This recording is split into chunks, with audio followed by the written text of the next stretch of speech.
Hello जय नमस्कार दोस्तों, मैं आपका दोस्त अरविंद। हमारे यूट्यूब चैनल रीड कर में आपका स्वागत है।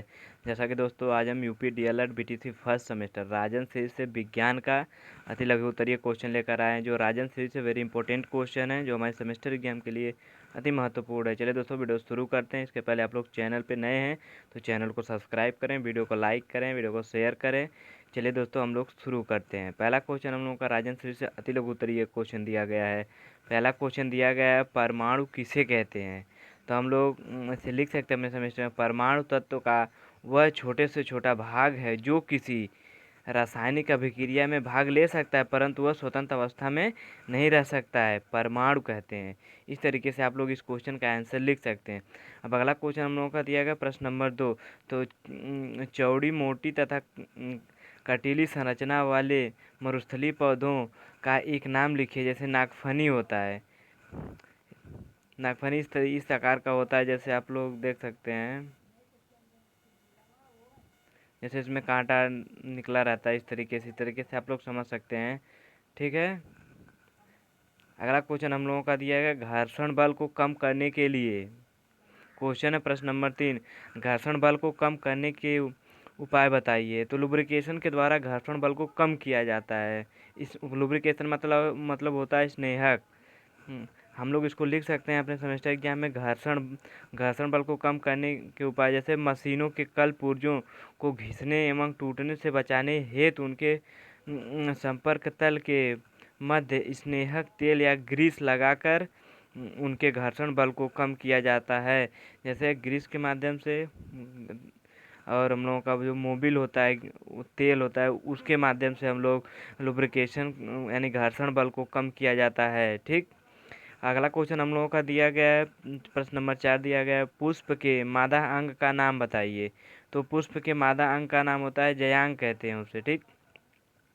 यह 2019 में भी क्वेश्चन पूछा गया है। ठीक। अगला क्वेश्चन हम लोगों का दिया गया, सजीव का एक लक्षण लिखिए। सजीव और निर्जीव।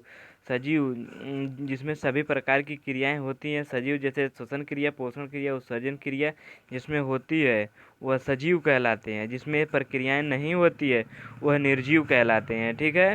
अब क्वेश्चन पूछा जाता है प्रश्न नंबर 6, शाकाहारी तथा मांसाहारी जंतुओं के दो दो नाम बताइए। जैसे शाकाहारी हो गया बकरी हो गया, खरगोश हो गया, हिरन हो गया, गाय भैंस, ये सब शाकाहारी हैं। ठीक।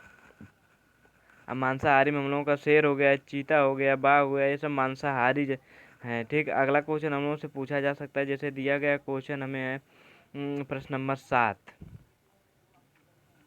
पदार्थ की कितनी भौतिक अवस्थाएं होती हैं। पदार्थ की मुख्यतः 3 अवस्थाएं होती हैं, ठोस, द्रव, गैस। ये हम लोगों की 3 पदार्थ की 3 अवस्थाएं होती हैं। अगला क्वेश्चन हम लोगों का दिया गया प्रश्न नंबर 8, समय का मात्रक क्या है। समय का मात्रक सेकंड होता है, जैसे यस से डिनोट करते हैं। अगला क्वेश्चन हम लोगों का दिया गया प्रश्न नंबर 9, जंतुओं एवं पौधों में अंतर स्पष्ट कीजिए। इस तरीके से क्वेश्चन पूछा जा सकता है। तो हम लोग इस तरीके से यहाँ पे जंतु लिख सकते हैं, यहाँ पर पौधे, इस तरीके से भी लिख सकते हैं। नहीं तो हम लोग पॉइंट वाइज भी लिख सकते हैं, जैसे हम लोगों का इसमें सीरीज में दिया गया है। ठीक है। जैसे सीरीज में दिया गया, पौधे में ऊपर की ओर वृद्धि होती है, ये काफ़ी ऊंचाई तक बड़े हो जाते हैं, जबकि जंतु कुछ ऊंचाई तक ही बड़े होते हैं। उसे यही अंतर हम लोग समझ लेते हैं। जैसे ऊंचाई में अंतर समझ लेते हैं, पौधे काफ़ी ऊंचाई तक वृद्धि करते हैं, लेकिन जंतु जो होते हैं एक लिमिट, उनकी एक सीमित ऊंचाई होती है, वहाँ तक वो वृद्धि करते हैं। अगला क्वेश्चन, अगला पॉइंट हम लोगों का, जैसे पौधों और जंतुओं में संवेदन शक्ति होती है, दोनों में संवेदन शक्ति होती है, लेकिन जीव जो होता है वह संवेदन शक्ति को प्रकट कर सकता है, लेकिन पौधा अपनी संवेदन शक्ति को प्रकट नहीं कर सकता है। वही हम लोगों का जंतुओं तथा पौधों में अंतर हो सकता है। अगला क्वेश्चन, अगला पॉइंट हम लोगों का जैसे है, इसमें पौधे प्रकाश की उत्पत्ति में ही बढ़ते हैं, लेकिन जीव जो होता है प्रकाश के बिना ही वृद्धि कर सकता है। अगला क्वेश्चन हम लोगों का दिया गया है, अगला क्वेश्चन हम लोगों का दिया गया है प्रश्न नंबर 10, दूध किस प्रकार का मिश्रण है। तो हम लोग लिख सकते हैं दूध समांगी मिश्रण है। अब पूछा जा सकता है जल किस प्रकार का मिश्रण है, तो विषमांगी मिश्रण। इस तरीके से क्वेश्चन पूछा जा सकता है हमें सेमेस्टर एग्जाम में। अगला क्वेश्चन हम लोगों का दिया गया, जैसे पत्तियों का मुख्य कार्य लिखिए। जैसे पौधों में पत्तियां होती हैं, वो प्रकाश संश्लेषण द्वारा भोजन बनाने का कार्य करती हैं। वैसे लिख सकते हैं पत्तियों का मुख्य कार्य प्रकाश संश्लेषण की क्रिया करना होता है। ठीक, अगला क्वेश्चन हमसे पूछा जा सकता है, जैसे दिया गया क्वेश्चन है विद्युतीय बल किसे कहते हैं, इस तरीके से क्वेश्चन पूछा जा सकता है। तो हम लोग लिख सकते हैं विद्युतीय बल के कारण जब चीज़ अपनी वो किसी ओर आकर्षित होने लगती है तो उसे विद्युतीय बल कहते हैं। जैसे आप लोग समझ सकते हैं, आप प्लास्टिक का पेन लेते हैं, उसको बाल में रगड़ के कागज़ के छोटे छोटे टुकड़े के पास ले जाइए तो वह चिपकने लगता है, यानी विद्युतीय बल उसमें आने लगता है। इस उदाहरण तरीके से हम समझ सकते हैं कि विद्युतीय बल किस तरीके से कार्य करता है। ठीक है, अगला क्वेश्चन हमसे पूछा जा सकता है, जैसे दिया गया क्वेश्चन है मछली के जल में रहने के लिए कौन कौन से अनुकूलन अंग आवश्यक हैं, कि मतलब किस किस अंग के सहारे वह पानी में रह सकती है, उसका हम लोगों का लिखना है। जैसे उसका एक धरारेखित शरीर होना चाहिए, उसके तैरने के लिए पंख होना चाहिए, सांस लेने के लिए गलफड़ा होना चाहिए। क्वेश्चन पूछा जा सकता है मछली श्वास किस लेती है, अनुकूलन कौन सा अंग होता है, तो गलफड़े के द्वारा। अगला क्वेश्चन हमसे पूछा जाता है प्रश्न नंबर 14, कीटभक्षी पौधे की विशेषता तथा नाम बताइए। जैसे हम लोगों का डोसेरा हो गया, घटपर्डी एक वृक्ष पौधा होता है जो कीटभक्षी पौधा होता है। अब यह मरुस्थल में उगते हैं, सॉरी कीटभक्षी दलदली भूमि में उगते हैं। अगला इसमें हम लोग लिख सकते हैं, जैसे प्रश्न नंबर 14, कीटभक्षी पौधों की विशेषता है। जैसे कीटभक्षी पौधे दलदली भूमि में उगते हैं, इस कारण इन पौधों को नाइट्रोजन प्राप्त नहीं हो पाता है, इसलिए यह कीड़ों को मार के अपने प्रोटीन की आवश्यकता को पूर्ण करते हैं। यह कीटों का पाचन करते हैं। ठीक, जैसे होगा डोसेरा, डोसेरा में जैसे इस तरीके से उनमें पत्तियाँ होती हैं इस तरीके से। ठीक, जब इसमें कोई कीड़ा जाता है तो ये बंद कर लेते हैं, उसको खा जाते हैं अपने प्रोटीन की पूर्ति के लिए। इस तरीके से हम लोग कीटभक्षी पौधों को समझ सकते हैं। अगला क्वेश्चन हम लोग से पूछा जा सकता है, जैसे दिया गया क्वेश्चन है जलीय पौधों के तने एवं पत्तियों की एक एक विशेषता बताइए। 2017 में क्वेश्चन सेमेस्टर एग्जाम में पूछा गया है। जलीय पौधों के तने एवं पत्तियों की एक एक विशेषता बताइए। जैसे जलीय पौधे, जैसे जलीय पौधे के तने के अंदर असंख्य रिक्त स्थान होते हैं जिनमें वायुकोश, जिसे वायुकोश कहा जाता है, जिसमें वायु भरी भरी जाती है। जैसे हम लोगों का जलकुंभी हो गया, आप जलकुंभी को देख सकते हैं, उसमें वायुकोश होता है जिसमें वायु भरी होती है। ठीक, अब जो हम लोगों का पत्ती का एक उदाहरण, जैसे कमल का पत्ती होगा, कुमुदनी के पौधे की पत्तियां चपटी होती हैं और इसकी सतह मोम जैसी चिकनी होती है। इससे पत्तियां गीली नहीं होती हैं, चपटी होने के कारण यह पानी की सतह पर तैरती रहती हैं। जैसे आप लोग कमल के पत्ते को देख सकते हैं, वह पानी में तैरता रहता है। ठीक, इस तरीके से। और जो हम लोगों का होता है कुमुदनी का, वह भी ऐसे ही तैरता रहता है। तो हम लोग इस तरीके से समझ सकते हैं। अगला क्वेश्चन हम लोगों का दिया गया, जैसे दिया गया क्वेश्चन हम लोगों का प्रश्न नंबर 16, अलैंगिक जनन की दो विधियों प्रकारों के नाम लिखिए। इस तरीके से क्वेश्चन पूछा जा सकता है। तो हम लोग उसको लिख सकते हैं, जैसे अलैंगिक जनन की दो विधियां, जैसे मुकुलन होता है, एक विखंडन होता है, जिसमें विखंडन की प्रति अलैंगिक होता है। अगला क्वेश्चन हम लोगों का है घर्षण बल किसे कहते हैं। तो हम लोग घर्षण बल को समझ सकते हैं, जो दो सतहों के संपर्क तलों के मध्य सापेक्ष गति का विरोध करता है, उसे घर्षण बल कहते हैं। जैसे साइकिल का ब्रेक लगने पर वह जमीन और उसका जो टायर होता है उसमें एक दूसरे के प्रति विरोध उत्पन्न होता है। ठीक, तो उसे घर्षण बल कहते हैं। आप लोग समझ सकते हैं उदाहरण के तौर से। अगला क्वेश्चन हम लोगों का प्रश्न नंबर 18, भूमिगत तने के रूपांतरण में अदरक के रूपांतरण का नाम लिखिए। तो जो अदरक का रूपांतरण होता है प्रगंध कहलाता है। बहुविकल्पीय क्वेश्चन में पूछा जा सकता है कि भूमिगत रूपांतरण में भूमिगत तने के रूपांतरण में इस तरीके से डॉट डॉट दे देगा, फिर पूछा जा सकता है विकल्प दे देगा। इस तरीके से हम लोगों का हो जाएगा प्रकंद। ठीक, अगला क्वेश्चन हम लोगों से पूछा जा सकता है, जैसे दिया गया क्वेश्चन है। अब प्रश्न नंबर हम लोगों का अगला है 19, गति के द्वितीय नियम को परिभाषित कीजिए। इस तरीके से क्वेश्चन पूछा जा सकता है। तो हम लोग गति के नियम को लिख सकते हैं, गति के द्वितीय नियम या न्यूटन का गति का द्वितीय नियम पूछा जा रहा है। गति के द्वितीय नियम के अनुसार किसी वस्तु पर बाह्य बल लगाया गया बल F वस्तु के द्रव्यमान m वस्तु के बल की दिशा में उत्पन्न त्वरण A के गुणनफल के बराबर होता है। जैसे F बराबर ma, F को बल कहते हैं, m को द्रव्यमान, A के त्वरण। ठीक है, जैसे हम लोग लिख सकते हैं इसे सामान्य भाषा में, द्रव्यमान और त्वरण के गुणनफल को हम लोग बल कहते हैं। इस तरीके से हम लोग इस गति के द्वितीय नियम में लिख सकते हैं। ठीक, अगला क्वेश्चन हम लोगों से पूछा जा सकता है, जैसे दिया गया क्वेश्चन हम लोगों का पारदर्शी तथा अपारदर्शी को स्पष्ट कीजिए। पारदर्शी पारदर्शी वे पदार्थ हैं जिनके आर पार हम देख सकते हैं, वो पारदर्शी हैं। वो इनमें पारदर्शी का गुण होता है, जिन्हें आर पार हम देख सकते हैं। अपारदर्शी वह होता है जिन्हें आर पार हम नहीं देख सकते हैं, अपारदर्शी गुण कहलाता है। ठीक, इस तरीके से पारदर्शी और अपारदर्शी को हम लोग समझ सकते हैं। अगला क्वेश्चन हमसे पूछा जा सकता है, जैसे प्रश्न नंबर 21 दिया गया है क्वेश्चन हम लोगों का, जो हम लोग डॉक्टरी थर्मामीटर में हम मानव शरीर के तापमान यानी कि डिग्री सेंटीग्रेड में किस सीमा के अंतर्गत ताप माप सकते हैं। तो हम लोगों का जैसे डॉक्टरी थर्मामीटर में हम मानव शरीर के तापमान को 35 अंश सेल्सियस यानी डिग्री अंश सेल्सियस से लेकर 42 अंश सेल्सियस तक माप सकते हैं। अब अगला क्वेश्चन हम लोगों का दिया गया है, जैसे हम लोगों का क्लोरोफिल के दो प्रमुख कार्य, इस तरीके से क्वेश्चन पूछा जा सकता है कि क्लोरोफिल है क्या। तो हम लोग समझ सकते हैं, जैसे क्लोरोफिल इनके कारण पत्तियों का रंग हरा होता है। अब विकल्प में पूछा जा सकता है कि इसके कारण पत्तियों का रंग हरा होता है, तो हम लोग विकल्प हो जाएगा क्लोरोफिल। इस तरीके से क्वेश्चन पूछा जा सकता है। और इसमें क्लोरोफिल के कारण में हम जैसे प्रकाश संश्लेषण की क्रिया में सूर्य के प्रकाश में क्लोरोफिल अवशोषित करता है, इस तरीके से हम लोग क्लोरोफिल को समझ सकते हैं। पौधे का रंग हरा किस कारण होता है, क्लोरोफिल के कारण होता है। अगला क्वेश्चन हम लोगों का पूछा जा सकता है, वर्धी जनन की दो विधियों बताइए। वर्धी जनन, जड़ द्वारा वर्धी जनन, जैसे उदाहरण डहेलिया या शकरकंदी का पौधा होता है। अब तने द्वारा वर्धी जनन होता है, जैसे आलू में, प्याज में, हल्दी में, लहसुन में। ठीक, अगला क्वेश्चन हम उनसे पूछा जा सकता है, जैसे दिया गया क्वेश्चन जड़ के प्रकार बताइए। जड़ के जैसे मूसला जड़ होती है, अपस्थानिक जड़ होती है, बहुविकल्पी में पूछा जा सकता है। विकल्प में देगा, ए विकल्प में देगा, बी विकल्प में देगा, और सी वाले में दे देगा ए बी दोनों, डी दे देगा नन ऑफ दीज। तो जड़ के प्रकार हम लोगों का मूसला या अपस्थानिक जड़ दोनों होता है। अगला क्वेश्चन हम लोगों का प्रश्न नंबर 25 दिया गया है, अलैंगिक जनन की दो विधियां बताइए। तो अब विखंडन विधि होता है, एक मुकुलन विधि। पहले भी इस क्वेश्चन को हम लोग डिस्कस कर चुके हैं।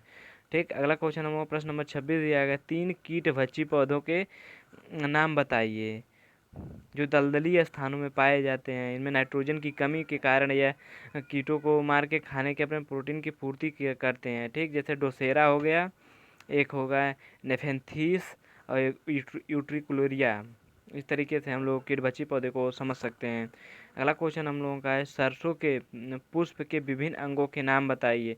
जैसे पुष्प के 4 विभिन्न अंगों के नाम, इस तरीके से क्वेश्चन पूछा जा, जैसे वाह दलपुंज हो गया, दलपुंज हो गया, पुंग हो गया, जयांग हो गया। इस तरीके से हम लोग लिख सकते हैं सरसों के मुख्य भागों के नाम। अगला क्वेश्चन हम लोग से पूछा जा सकता है, अगला क्वेश्चन हम लोग से पूछा जा सकता है, जैसे दिया गया क्वेश्चन है, भंगुर एवं अभंगुर पदार्थ किसे कहते हैं, प्रत्येक का उदाहरण दीजिए। जैसे हम लोग भंगुर, जिसे हम लोग चोट मारने पर वह बिखर जाता है, वह भंगुर कहलाता है। जो अभंगुर होता है वह चोट मारने पर वह बिखरता नहीं, वह अभंगुर कहलाता है। अभंगुर का उदाहरण जैसे शीशा हो गया यानी कांच, कोयला हो गया, इसे लोहे के हथौड़े से चोट मारने पर बिखर जाता है। भंगुर होता है जो नहीं बिखरता है, वह भंगुर, जैसे लोहा हो गया, तांबा हो गया। ठीक, अगला क्वेश्चन हम लोगों का दिया गया, ऊर्ध्वपातन से क्या तात्पर्य है।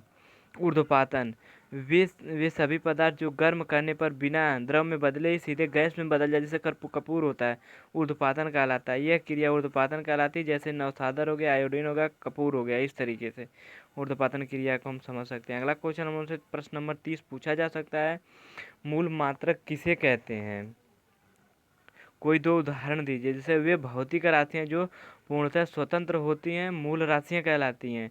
इन मूल राशियों के लिए प्रयुक्त मात्रक मूल मात्रक कहलाते हैं। उदाहरण के लिए जैसे दूरी, समय का मात्रक है हम लोगों का मीटर, दूरी का, समय का हो गया सेकेंड, इनके मात्रक हैं। इस तरीके से हम लोग इसका क्वेश्चन का आंसर लिख सकते हैं। अब भौतिक राशियाँ क्या होती है, भौतिक राशियाँ जो जिसे मापा जा सकता है उन्हें भौतिक राशियाँ कहते हैं। जैसे भौतिक राशि हम लोगों का मुख्यतः 7 होता है, लंबाई हो गया, द्रव्यमान, समय, तापमान, विद्युत धारा, ज्योति तीव्रता और पदार्थ की मात्रा।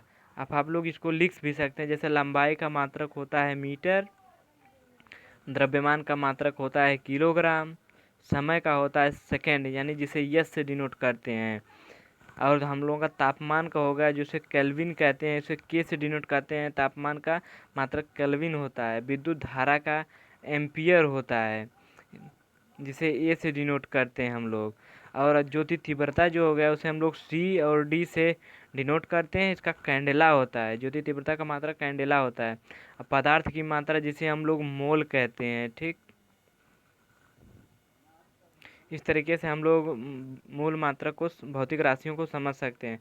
अगला क्वेश्चन हम लोगों का दिया गया है, जब कोई वस्तु अपनी मध्य स्थिति के दोनों ओर गति करती है तो इस गति को क्या कहते हैं? इस गति को दोलन गति कहते हैं। जैसे मान लीजिए कोई आप लोग पिंड एक रस्सी में बांध के इस तरीके से जो गति होती है उसे दोलन गति कहते हैं। ठीक, अगला क्वेश्चन हम लोगों से पूछा जा सकता है, जैसे दिया गया प्रश्न नंबर 32 है, तल छट्टीकरण की प्रक्रिया समझाइए। तल छट्टीकरण तो द्रव में अविलेय ठोस के मिश्रण से हल्के तथा भारी अवयवों को निथारना यानी बीन के हटाना, उसे तल छट्टीकरण कहते हैं। अगला क्वेश्चन हम लोगों का दिया गया प्रश्न नंबर 33, घूमते हुए लट्टू में किस प्रकार की गति होती है? तो हम लोग का घूर्णन गति होती है, वो इस तरीके से गति करता है। ठीक, अगला क्वेश्चन हम लोगों का दिया गया, हमारे शरीर में कितनी ज्ञानेंद्रियां पाई जाती हैं? वो कहता है 5 ज्ञानेंद्रियां में, जैसे आँख हो गया, नाक हो गया, कान हो गया, जीभ हो गया तथा त्वचा हो गया। यहाँ मुख्य 5 ज्ञानेंद्रियां पाई जाती हैं। अगला क्वेश्चन प्रश्न नंबर 35 क्वेश्चन नंबर दिया, सजीव एवं निर्जीव के बीच की कड़ी को क्या कहा जाता है? जैसे बहुविकल्पी में पूछा गया है क्वेश्चन, वायरस कहते हैं या विषाणु कहते हैं। अगला क्वेश्चन हम लोग का प्रश्न नंबर 36 है, पुष्प के नर अंग का नाम बताइए। पुंकेसर। आप लोग इसको ध्यान में रखें, वेरी इंपॉर्टेंट क्वेश्चन है। पुष्प के नर अंग का नाम बताइए। पुंकेसर। इस तरीके से क्वेश्चन पूछा जा सकता है। अगला क्वेश्चन हम लोगों का दिया गया प्रश्न नंबर 37। प्रश्न नंबर 37, ठोस पदार्थों की आकृति एवं आयतन कैसे होते हैं? तो हम लोग लिख सकते हैं, ठोस पदार्थों की आकृति एवं आयतन निश्चित होते हैं। ठीक, अगला क्वेश्चन हमसे पूछा जा सकता है, जैसे दिया गया क्वेश्चन प्रश्न नंबर 38, पत्तियों का रंग हरा क्यों होता है? जैसे हम लोग पहले भी क्वेश्चन में देख चुके हैं आगे की क्लोरोफिल के कारण पत्तियों का रंग हरा होता है। इसी के द्वारा हम पौधे अपना भोजन बनाते हैं पत्तियों के सहारे। क्लोरोफिल का कारण पौधे का रंग, पत्तियों का रंग हरा होता है। अगला क्वेश्चन हमसे पूछा जा सकता है, प्रश्न नंबर 39 हम लोगों का दिया गया, प्रकाश संश्लेषण के प्रमुख उत्पाद कौन से हैं? जैसे प्रकाश संश्लेषण के प्रमुख उत्पाद हैं, जैसे ग्लूकोज हो गया जिसे स्टार्च बोलते हैं, और ऑक्सीजन हो गया। अगला क्वेश्चन हमसे प्रश्न नंबर 40 पूछा जा सकता है, पौधों के कितने भाग होते हैं उनके नाम बताइए। जैसे जड़, तना, पत्ती, फूल, फल, यह पौधे के विभिन्न अंग हैं। ठीक, अगला क्वेश्चन हम लोग, परागकण में गुणसूत्रों की संख्या कितनी होती है? तो हम लोग इसको लिख सकते हैं, ड्रोसोफिला में 8 गुणसूत्र तथा मक्का में 20, टमाटर में 24 तथा आलू के पौधे में 48 होते हैं परागकण की संख्या। ठीक, अगला क्वेश्चन मुझसे पूछा जा सकता है, जैसे दिया गया क्वेश्चन है, कोशिका भित्ति किसमें पाई जाती है? यह किस पदार्थ का बनी होती है? तो हम लोग लिख सकते हैं, जैसे कोशिका भित्ति।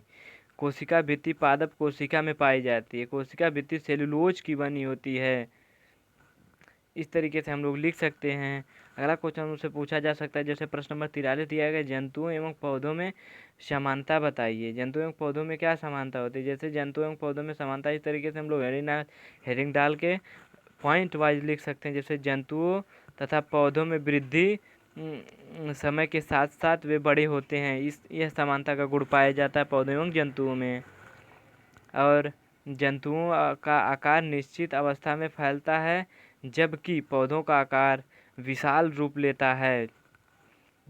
श्वसन, पौधे श्वसन क्रिया में फलस्वरूप कार्बन डाइऑक्साइड ग्रहण करते हैं, लेकिन ऑक्सीजन छोड़ते हैं, और जबकि जीव ऑक्सीजन ग्रहण करते हैं, कार्बन डाइऑक्साइड छोड़ते हैं। अगला क्वेश्चन हमसे पूछा जा सकता है, जैसे प्रश्न नंबर 44 दिया गया है हम लोगों का, पुष्प क्या है? पुष्प पौधे का सबसे आकर्षक भाग होता है। पत्तियों के रूपांतरण को पुष्प कहा जाता है। ठीक, इस तरीके से हम लोग लिख सकते हैं। अगला क्वेश्चन मुझसे पूछा जा सकता है, प्रश्न नंबर 45 दिया गया है, खिड़कियों के किस प्रकार के कांच का प्रयोग खिड़कियों में किस प्रकार के कांच का प्रयोग किया जाता है?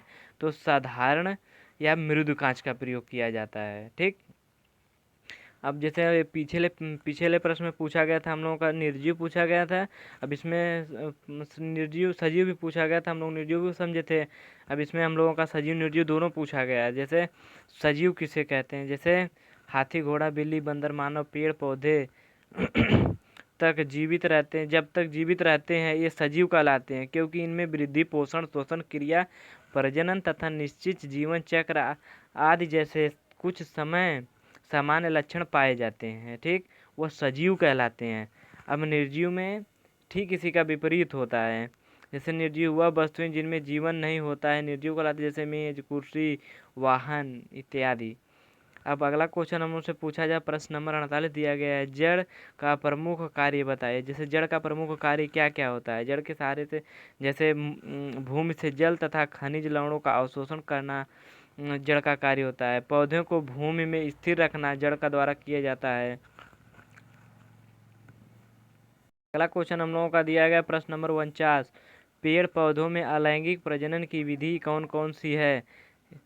अब नहीं तो दूसरे टाइप से पूछा जा सकता है, जैसे 2017 में पूछा गया, पेड़ पौधों में अलैंगिक प्रजनन की विधियां के नाम बताइए। जैसे मुकुलन विधि हो गया, ठीक, एक खंडन विधि हो गया, एक बीजाणु विधि हो गया, एक कायिक प्रवर्धन पूछा जा सकता है। कायिक प्रवर्धन किसमें होता है? तो पेड़ पौधों में। ठीक, इस तरीके से हम लोग इसको समझ सकते हैं। अगला क्वेश्चन है प्रश्न नंबर 50, वृत्तीय गति व घूर्णन गति का एक उदाहरण बताइए। एक उदाहरण बताइए। जैसे लट्टू का फिरना घूर्णन गति का उदाहरण है, लेकिन सूर्य के चारों ओर पृथ्वी का गति करना वृत्तीय गति कहलाता है। इस तरीके से हम लोग वृत्तीय और घूर्णन में अंतर समझ सकते हैं। अगला क्वेश्चन है प्रश्न नंबर 51, पौधों की पत्तियों में होने वाला प्रकाश संश्लेषण की क्रिया का समीकरण दीजिए। जैसे 6CO2 प्लस 12H2 सूर्य के प्रकाश से वह संश्लेषित होकर C6H12O6 plus 6O2 plus C2O, इस तरीके से हम समीकरण बनता है। अगला ये क्वेश्चन 2022 में पूछा गया क्वेश्चन है। अगला क्वेश्चन हमसे पूछा जा सकता है, जैसे दिया गया क्वेश्चन है प्रश्न नंबर 52, 4 सेंटीमीटर त्रिज्या के वृत्तीय पथ पर एक कण आधा चक्कर लगाता है, तो इस दशा में कण द्वारा तय की गई दूरी का विस्थापन ज्ञात कीजिए। जैसे दिया गया हम लोगों का वृत्तीय पथ की त्रिज्या 4 सेंटीमीटर दिया गया, कण द्वारा आधे चक्कर में तय की गई दूरी जैसे पाई आर होता है, इसका सूत्र होता है। तो पाई का मान हम लोगों का कितना होता है? 3.14। आर का मान कितना दिया गया हम लोगों का? 4 सेंटीमीटर। तो हम लोगों का कण द्वारा आधे चक्कर में लगाई गई दूरी का निकल गया। अब उसका पूरा चक्कर एक बार लगाने में कण द्वारा आधे चक्कर में विस्थापन यानी 2r गया और आया, ठीक, तो वह 2r हो जाता है, यानी कि 2 गुणे 4 बराबर हम लोगों का 8 सेंटीमीटर राइट आंसर हो जाएगा। अगला क्वेश्चन हम लोग से पूछा जा सकता है, जैसे दिया गया क्वेश्चन है, बीजों के प्रकीर्णन की दोलक्षेप प्रक्रिया क्या है? इस तरीके से क्वेश्चन पूछा जाता है, बीजों के प्रकीर्णन की दोलक्षेप प्रक्रिया बताइए। तो फल के निरंतर हिलते डुलते के कारण बीज हवा में बिखर जाते हैं, इस दोलक्षेप प्रक्रिया कहा जाता है। जैसे पोस्ता हो गया, ठीक। अगला क्वेश्चन मुझसे पूछा जा सकता है, जैसे दिया गया क्वेश्चन, प्रकीर्णन क्या है, इसकी प्रमुख विधियां कौन कौन से हैं, उदाहरण सहित बताइए। जैसे परागकण यानी बीजों का वातावरण में फैलना प्रकीर्णन कहलाता है। प्रकीर्णन की प्रमुख विधियां हैं, जैसे जल द्वारा फैल सकती हैं, हवा बह रही तो हवा द्वारा, जैसे कीट द्वारा भी फैल सकती है, पक्षियों द्वारा बीजों को एक स्थान से दूसरे स्थान तक फैल जाता है। अगला क्वेश्चन हम लोग को पूछा जा सकता है, जैसे पौधों में कितने प्रकार के जनन होते हैं। जैसे एक वर्धी जनन होता है, एक अलैंगिक जनन होता है, एक लैंगिक जनन होता है।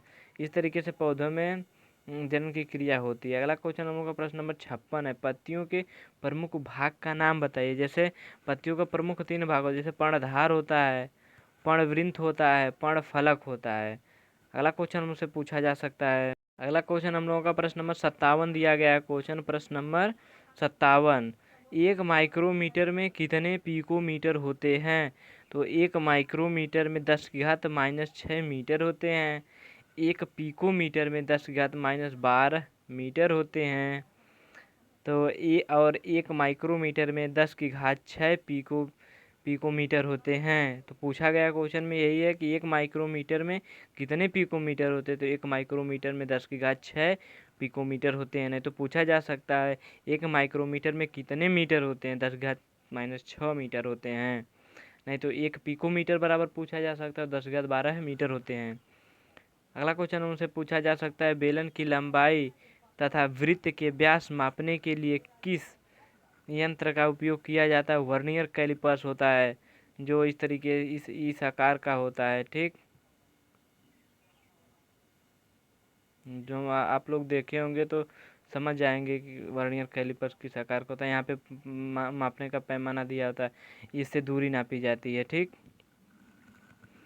आप लोग इसको समझ सकते हैं। बेलन की लंबाई तथा वृत्त के व्यास मापने के लिए हम लोग वर्नियर कैलिपर्स का उपयोग किया जाता है। अगला क्वेश्चन हम लोग का प्रश्न नंबर 59 नंबर का क्वेश्चन दिया गया है, उपापचय क्रिया कितने प्रकार की होती है। तो उपापचय क्रिया 2 प्रकार की होती है, जैसे उपापचय और अपचय, इस तरीके से। अगला क्वेश्चन हम लोग प्रश्न नंबर 60, ठोस पदार्थ की आकृति एवं आयतन कैसे होते हैं। तो यह निश्चित होते हैं। ठीक है, अब अगले आगे हम लोगों का लघु उत्तरीय क्वेश्चन दिया गया है। लघु उत्तरीय में जैसे थोड़ा बड़ा होता है, 2 नंबर का क्वेश्चन रहता है, थोड़ा बड़ा लिखना रहता है ज़्यादा। जैसे चुंबकीय के गुणों को बताइए, इस तरीके से हम लोग क्वेश्चन करेंगे। दोस्तों इस वीडियो में बस इतना ही। दोस्तों वीडियो अच्छा लगा तो चैनल को सब्सक्राइब करें, वीडियो को लाइक करें, चैनल को सब्सक्राइब करें। धन्यवाद दोस्तों। वीडियो कैसा लगा अपना फीडबैक कमेंट बॉक्स में ज़रूर दें। धन्यवाद दोस्तों, बाय बाय।